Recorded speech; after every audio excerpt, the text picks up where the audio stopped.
Hey everyone, it's Carter King. If you're an educator, a leader, or just a parent who wants to teach kids about space, check out my newest book, Carter's Journey Through Space. It's available now on Amazon, Target, and bookstores everywhere. Come explore the universe with me.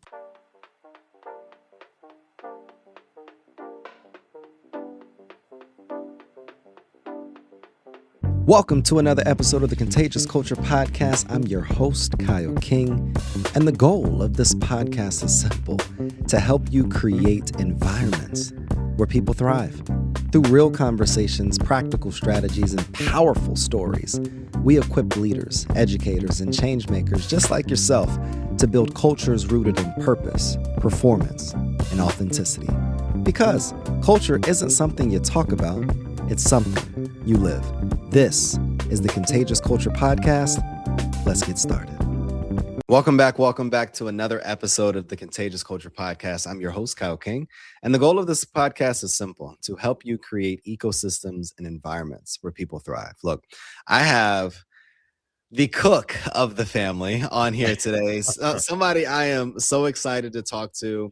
There's been so much back and forth trying to get on each other's calendars, but I am super excited to talk to you today, Mark. Mark is a keynote speaker, author, advisor, coach, and former managing partner at Union Square Hospitality Group. Mark has spent decades leading service teams, building hospitality-driven businesses, and helping organizations connect purpose, operations, and performance in a way that strengthens team culture, customer experience, and long-term results.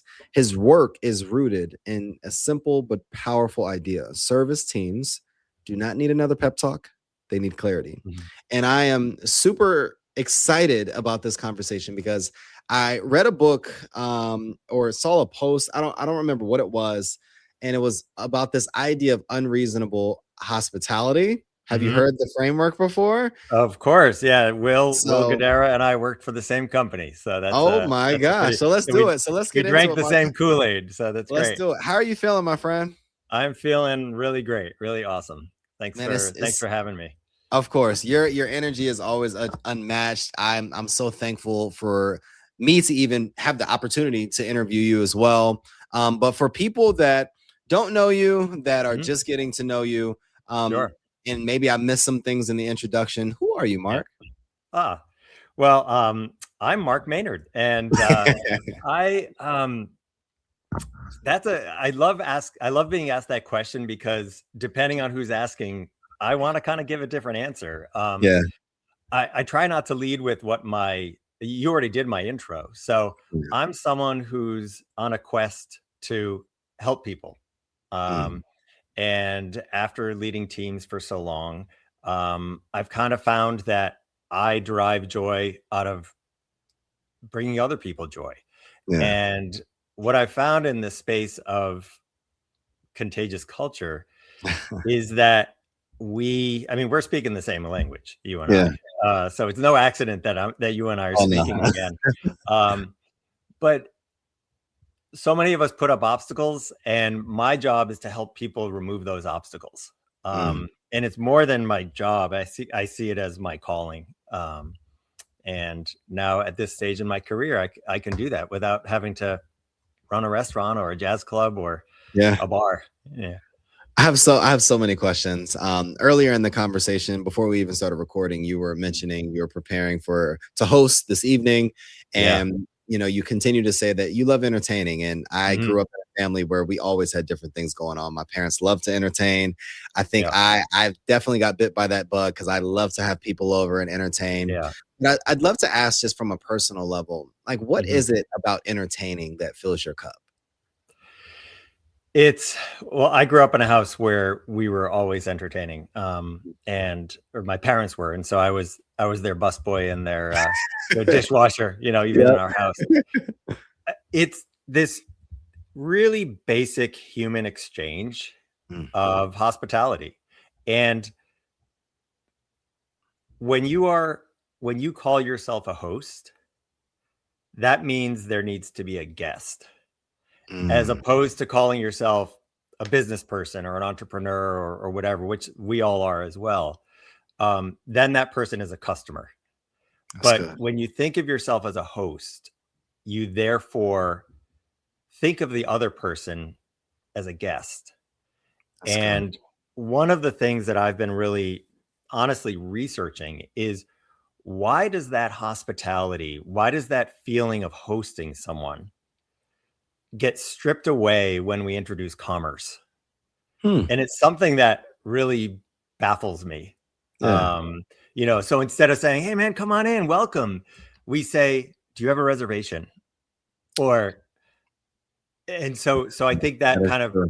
sets things off on the wrong tone. And so if I can do anything, I want to create this environment where we are hosts and we are serving guests. And that could be a construction company.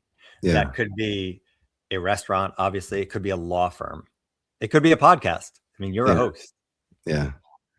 Yeah. I heard once, and I think I saw a TikTok video that confirmed it. Like everything on TikTok is true. That traditional restaurants, especially within the New York City area, Mhm. it takes roughly 3 times for a customer to come to that restaurant for you to be able to have an actual fan or a champion within Yeah. that restaurant. Yeah. How do you focus on creating this amazing experience for someone to Mm. actually come back in the food industry? And then I'd love for us to expand out to all of the other industries and how we can implement that same thing. That's awesome. One of my mantras is, your product is community. Hmm. And I share that with my clients. I've shared that with my staff in the past. I have a keynote called that. Yeah. And the premise is that regardless of the product you sell, whether it's an iPhone or a steak, Yeah. it's how people feel when they're using that product. And if they feel like they belong to something bigger than that product, That's that good. keeps them coming back. That's good. There are plenty of restaurants. There's 10,000 restaurants in New York City. There's, Mhm. hundreds of gas stations in a neighborhood sometimes, right? But Yeah. what makes your service keep people coming back? And are they connected to something greater than, that product that you're selling? So Yeah. for me, that has always been something that, well, first of all, it's something I was taught, but then it's something that I have taught for decades of, all right, what can we do beyond making that person a delicious cocktail or, Mm. you know, serving them a nice cup of coffee. Yeah. And so I've seen that, day in and day out.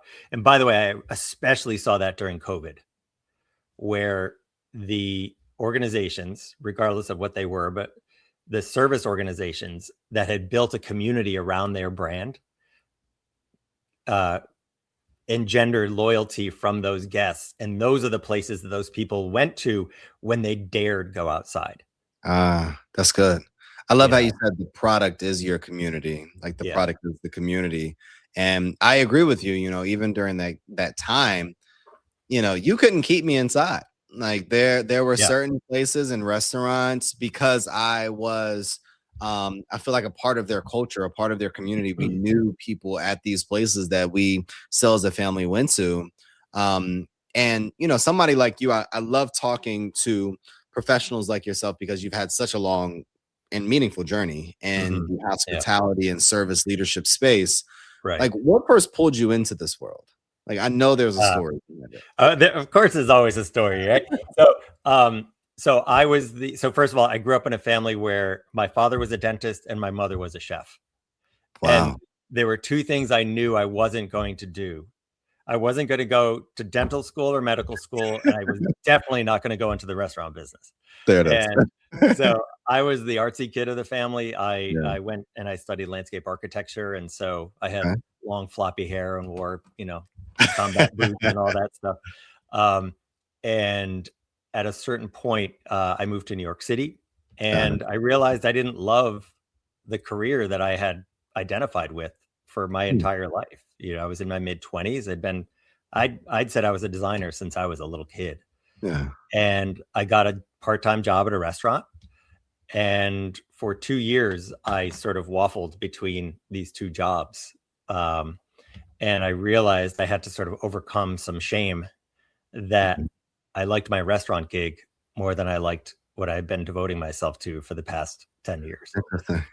And so I had a sort of conversation with myself and said, I'm going to change careers at 27 years old. Luckily, I was young enough, but that took a lot of, I don't know what you want to call it, courage, I guess, to admit that I wanted to go on a different path. And once I did that, the whole world opened up because I opened myself to the universe. And next thing you know, there are other opportunities that I was noticing, and I was getting promoted, and I became better at my job because I was really fully committing to it. That's good. Yeah. One of the things that I even mentioned in your introduction is this idea of teams don't need another pep talk. They need clarity. Like, what does that mean? Like, what does that clarity piece mean, and why is that so important in this work? So I'm going to answer that in a couple of different ways. First of all, I know you say it in your intro and your outro, and it's something that I say all the time, that culture is our beliefs and values in action. Yeah. So every action to me needs to clearly connect back to your organization's mission, purpose, that's goals. Good. And if every action doesn't somehow connect back to that, and you as a leader can't clearly identify, this is why we serve our customer this way. This is why we sweep our sidewalk this way. This is why we paint our walls this way. If you can't tie that back clearly to the greater mission of the organization, then you are leaving something out, and you're leaving people to guess what's important to you. Yeah. And I have found so clearly that the braver I am in an interview, the sort of clearer I can be by saying, hey, I know you're applying for a cook job, or I know you're applying for a social media assistant. I want to tell you what's important to me, because if you believe in that, we're going to be great. But if you don't believe in that, that's awesome. Just, you can't work here. And so rather than us wasting each other's time, let me just be clear with you what's important here. Yeah. And boy, it just resonates with people. Yeah. And I have had people say, I am so glad you shared that with me, because I don't think this is a good fit. Yeah. And I've also had people say, talk more, please talk more. This is what I've been looking for my whole life. But it allows you to create buy-in. I think that a lot of times where I did a workshop a few weeks ago, and then we showed this case study, and then we had different groups of people kind of identifying the problem and, kind of going through the case study and then providing solution. And what we ended up agreeing on as a group is that there was no buy-in within that organization. One person thought it was a funding problem. One person thought it was a donor problem. One person thought it was executive leadership and a marketing problem. Yeah. And I believe that if we're not clear on the problem, or on the other side, if we're not clear on the purpose, then you can't really get behind that. So I'd love to know, Mark, let's start with that core philosophy of purpose, like getting purpose aligned. Yeah. What happens within an organization when people do understand how they fit in, when they understand their work matters, when they understand what good and great looks like every single day? What does that look like?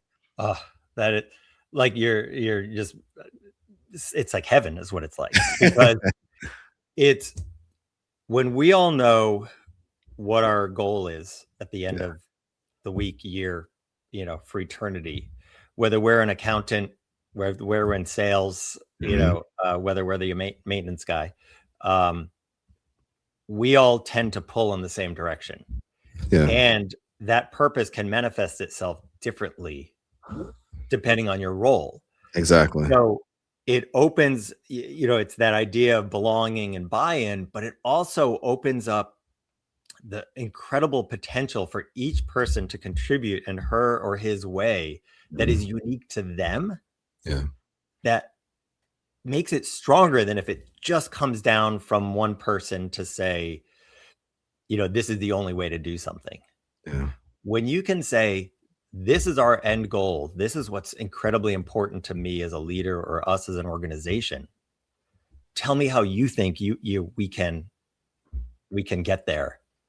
It creates that buy-in, and it just lowers the stress, and it creates, something it's like more basic and more efficient, and it's just easier. And it's really, really remarkable.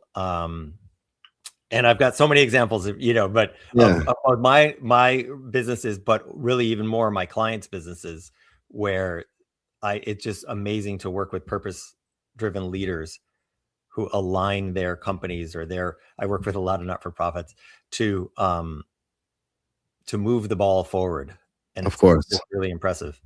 I just love that you gave that term, purpose-driven and aligned leaders. I think there's something so powerful when you recognize your values, you recognize your purpose, your mission, and it ties into actually how you run your business, and not just from a commerce side, from actual team building, a culture side, operational 100%. as well. I think it's so amazing. What are the first steps though? Like how can leaders implement these various things day to day within their organizations? Like where would they begin in the first place? So depending, assuming you're a brand new business, let's just start there for a second. It's as simple, well, it sounds simple, but it's not, is really getting the leaders in together. Let's say it's 3 or 4 or 5 leaders, it could be a board, it could be a founder and a co-founder, and just asking each other questions. What's important to you? What do you want out of this? Where do you want to be in 5 years? And by doing that work, you get clear on what the next 1, 3, 5, 10 years can look like. Because I've had co-founders do that, where one says, I want to cash out in 10 years. And that's very different than if someone says, I want to build a legacy for the next 20 years. That's true. And so by starting with those uncomfortable conversations today, you get a much better outcome tomorrow. That's good. And I, like so many of us, avoided those conversations early on. And the older I get and the more I stumbled and the more I stubbed my toe, the more I realized I need to accelerate those conversations, not avoid them. I love that you said those uncomfortable conversations on the front, and I think we shy away from them, and then we get so invested within an organization. And it's like this grieving process when we recognize that our, we're not aligned, or our purpose, our visions, and our values don't align. It's like we're being stripped from something that we thought and expected to be something completely different. Yeah. I'd love to know though, one of the piece of advice that I received from a leader of mine years ago, that feedback is the best piece of advice.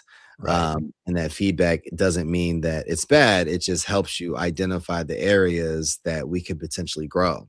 Right. Hey, it's Kyle. Sorry to interrupt your programming, but I got a quick culture check for you. How's your team's energy right now? I mean, literally, right now. Are people feeling inspired? Or are they just showing up? See, here's the truth. Culture doesn't change because we talk about it. It changes because we live it actively every single day. And that's what I help organizations do. Build contagious cultures that people actually want to be a part of. Through keynote talks, interactive trainings, and hands-on consulting, I help leaders transform the way their teams connect, perform, and grow. So if your culture needs a little bit of spark, let's light it up together. Visit theculturelab.org, again, theculturelab.org, or connect with me directly on LinkedIn at Kyle S. King to learn more about how we can work together. Because remember, your culture is contagious. Make it worth catching. Now let's get back to the program. I think the same is true within complaints. Like when people complain about your business, or they dispute payments, or they complain about the restaurant experience, you also teach that complaints are gifts. Yeah. Can you tell me more about that perspective? That is, I mean, complaints are gifts is another one of my mantras, right up there with your product is community. Because if you think of it this way, if someone has a bad experience and doesn't complain, that means they don't care. That's good. Whereas if someone takes the time and effort and courage, because I believe feedback is an act of courage, to share something that wasn't right, they are giving you a gift of information that you can use from that point forward. That's good. And so if you don't take that with the spirit it was intended, you are missing out on a massive opportunity. And in my keynote complaints or gifts, I start with the story of when I was a really bratty 27-year-old and learned really everything not to do. And I had this conversion the next morning after I got scolded. The next morning, stirring my oatmeal, where I said, I need to change the way I lead, because what I did was really unproductive and really stressful and really could have hurt the business. I love that philosophy, Mark, that you internalized what you did and you recognize the cost and the consequence of that action. Yeah.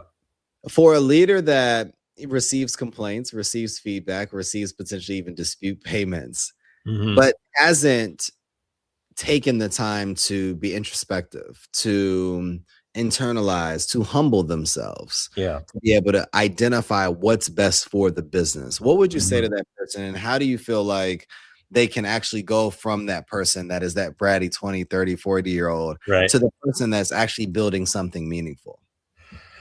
What I usually try to do if I'm giving them feedback on how they received feedback is I try to connect it with another part of their life. And usually there's someone who has done something hard in their life.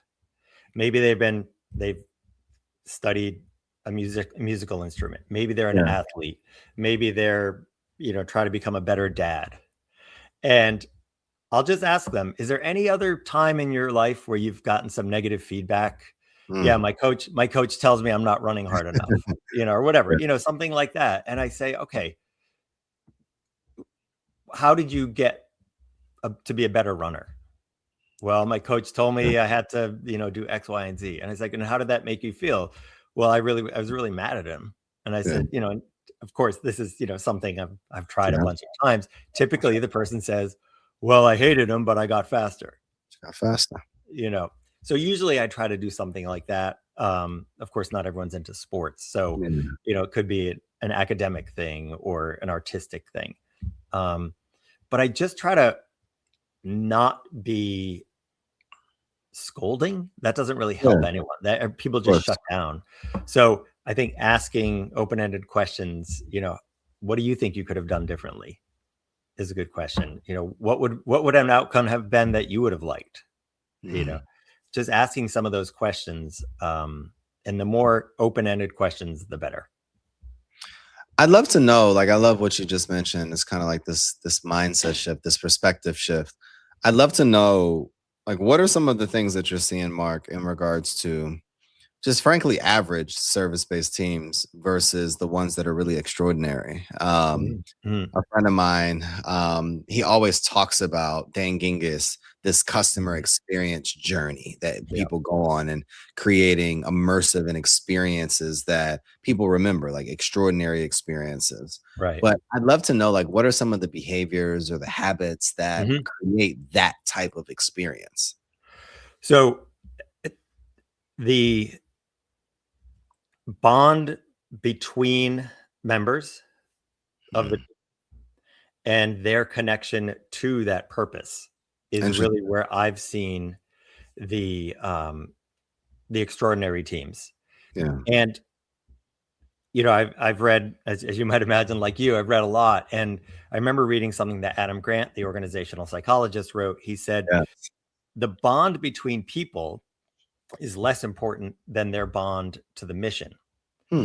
And a lot of times we people who do hiring, we want to say, oh, this person's going to work with Kyle. Do you think they're going to get along? And I think a more important question is, does this person seem to have the same connection to our purpose that Kyle does? Because if so, they're both going to make each other better. So starting there as a leader, again, I'm speaking to, department leaders or organizational leaders, populating your organization with people who aren't like-minded, meaning they're not all the same. That's good. But where they have a connection to the purpose of the organization. I actually have a really simple example. I work with an organization in Hartford, Connecticut called Real Art Waves. It's a not-for-profit. They're a contemporary art center. And the executive director, Will Wilkins, whenever someone introduces a new initiative, he says, well, how is this going to help the artists? And so people know he's going to ask that question. Of course. Right? So they come and they say, well, we think this is really fun and it's going to be really this and it's going to be fun, And if they don't say this is how it's going to help the artist, then he just knows that they should stop, right? And that goes back to that clarity thing where he has made it incredibly clear what's important to that organization. This is why we're raising millions of dollars. So therefore, those dollars need to be used to help artists and build community. Those are their two things, to support artists and build community. So it has to do both, though. It can't just build community and it can't just help the artists. And working with him is such a breath of fresh air because it's you don't need to sort through all the weeds to get to what they really value. That right from the start. Mark, for someone listening in, because this conversation has been so insightful, and I'm really it's forcing me to really be reflective even in the moment to think about how I could be more intentional in team conversations around how does this support our mission? How does this support what we're doing as an organization? Because we have so many ideas and initiatives that we want to launch, but we have to stay focused on the core of why we're even doing what we're doing so that we can be able to create and go deeper in the work that we're doing. I'd love to know, though, what are some small acts of hospitality that you think make some of the biggest differences in this work? In terms of hospitality, the most important thing is acknowledging the presence of other people you work with. And that's something I learned from one of my mentors early on. I was frequently the morning guy for many years. And he said, every single day, I want you to go through the front door of the restaurant. And before you get to your office, before you take off your coat, you need to say hello to every person that's there. Really? And usually at that time of the day, there might only be, there might be 5 cooks, a couple of porters, maybe the bookkeeper was there, so it was a pretty small group of people. But I extended that to when I started working later shifts and there might be 30 people working. Yeah. And it has made one of the biggest differences in my relationship with the team, but also my connection to why we do what we do. Because when I can see my team working hard and serving guests, it just brings me so much joy, and it brings them joy by my admiration of them. And it's something that I think I'm so glad I learned that in my 20s, because I've now done it, into my 50s. And it's just something that I really and I've taught people, I just wish more people did that. Don't go in the staff entrance. Go in the front entrance and see whoever's greeting your customers. And again, this could be a law firm. This could be a car dealership. That's such a great perspective.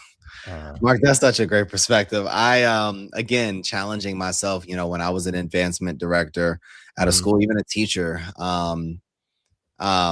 wow. Like you would go through the door or through the side door, go directly to your classroom or go directly to your office. Right. And you would stay in your environment or your own kind of like your silo for the period of time that you'd be there. And rather than just taking a few extra minutes to just say hello, good morning, good afternoon. Right. Fist bump, a couple of fist bumps.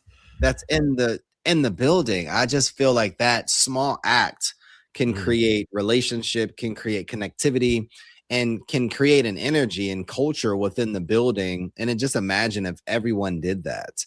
Right. Not just the leader. Like, we establish a culture where we're communicating to all of our team members because we're in this mission together. I think that's such a powerful statement.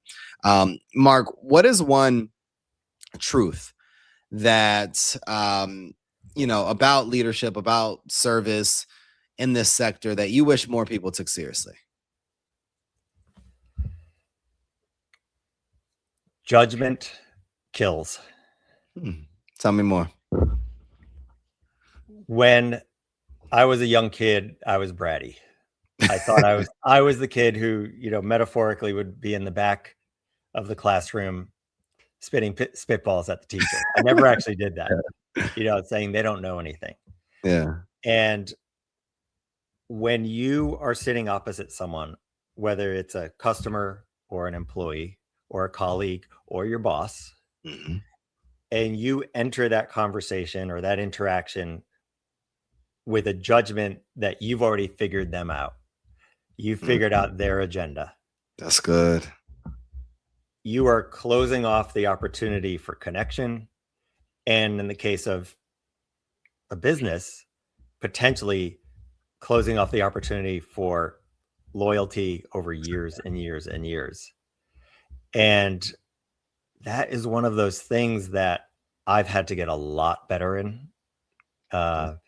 And I'm happy to say it's something that I've taught a lot of people where, no, you don't have him figured out. Just sit there, listen, ask some questions, be curious, and you might have more in common than you really think. Or That's you true. might be able to solve his problem better than you think.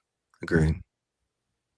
That is such a powerful perspective, like being curious. I think that's my two favorite words these days, is be curious, and be more willing to ask questions to really understand, rather than identifying ways that we disconnect, like find ways to be able to really connect with people. For the leader listening in right now, Mark, who feels stuck, like really stuck in building and establishing an environment and an ecosystem and in a culture where they're needing better performance, but they want to be able to create more connection and increase the experience. What do you say to that person? So I would say risk not knowing something and be vulnerable. And that sounds a little vague. So I'm going to go a step deeper, and there's a question I ask that is one of the most uncomfortable but most powerful questions I ask a lot. Yeah. I'll say, let's say you're a customer or you're a new employee or something. I'll say, hey, Kyle, why are you here? And it's such a weird, vague question that they can answer it in any way. But I do that all the time. Like, people are sick of me asking that question. And it helps you monitor or gauge where that person is at that moment. Sometimes the answer is, I'm here because I'm thirsty. Or the other thing, I'm here because I need a job. But it could also be, I'm here because I'm looking for a place to belong. And those couldn't be more different answers, right? But in an instant, you know where that person is emotionally and how you can then respond to them. That's good. Your question was, what's one little thing? That's not a tactic. I mean, it is a tactic, but it opens up so much more than a tactical answer. And it's something that I think it's such an open-ended question that it has so much potential. I just keep saying that. I apologize for repeating myself. I believe that is so powerful, because what I hear is your one thing is to empathize and take time to be curious and take time to consider other people and other things outside of yourself, and get so in tuned and connected with the mission that it allows, your team, like it, to bleed into the various establishment that you're running. Take time to greet and communicate with other people. And that's what contagious culture is. Right. In a nutshell. Mark, this has been so insightful. Like I love this conversation. I love these conversations so much. It always teaches me and evolves me in every single discussion that I'm able to have. So I appreciate you so much. Mark, where can people find you? How can they connect with you online? Awesome. Well, I'm on LinkedIn. I post 4 days a week. Mark Maynard, ACC. I'm also a certified coach, so that's where the ACC is. I'm on TikTok, Instagram, and YouTube as the Mark Maynard. And speaking of LinkedIn, I just launched a website yesterday, a newsletter yesterday, which is called "Get Your Shift Together." I like that. Which is kind of a fun thing that we used to say in the restaurant business. I like that. And that's really just a way for people to, reflect on purpose and the customer experience and the employee experience and ultimately financial performance. I love this. Mark, you have been a gem, my friend. Thank you. Anybody listening, please follow Mark on all channels. Book a meeting with him, book some time with him, because Please what do. he gave in this 30 plus minutes that we've been talking was golden. Mark, I appreciate you so much. I appreciate your heart, your wisdom, your leadership, your service leadership, and how you are a purpose-driven leader that is continuing to evolve, empower, and equip other leaders to be their best and to show up as their best, to be able to create spaces that people just love to be in. If you're still listening to us, we thank you first. And we always want to ask our listeners a question. What type of culture are you building? The energy you bring is the culture you create. Go make yours worth catching. It's another episode of the Contagious Culture Podcast. I'm Kyle King. We'll see you guys next time. Thanks for tuning in to the Contagious Culture Podcast. If this episode challenged or inspired you, hey, take a second to share it with someone who's building culture in their world. Make sure to like, subscribe, and leave a review. It helps more leaders, educators, and change makers just like yourself join the movement. You can connect with me on LinkedIn or YouTube at Kyle S. King for more tips, tools, and methodologies to be able to help you create this ecosystem of absolute excellence. Until next time, lead boldly, live intentionally, and remember, your culture is contagious. Make it worth catching.